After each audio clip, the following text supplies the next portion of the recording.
This is a GlobMarble Ashlar slate stamp mat, and it's very easy to use as long as you use the right pattern. The indent should always be facing the same direction on all your molds throughout the entire project. In my case, it's facing the top right.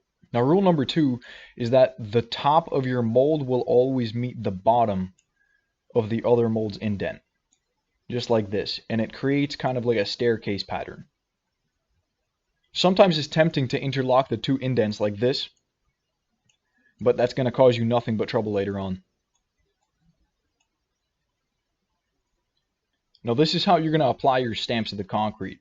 You place the first one all the way in the corner, the second one interlocking, following the same pattern.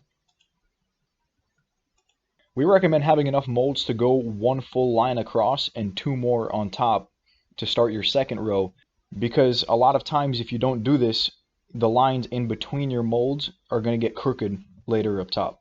And you're also going to end up standing on these 2 molds while you're going to be placing your second row.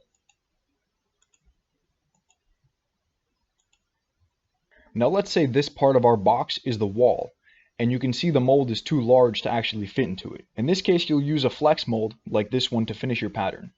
But you could still see that there's a little tiny bit of untextured space in this corner. In this case, you need a skin mat, which is a seamless stamp with no beginning or end, and you could use it to apply texture to difficult to reach areas.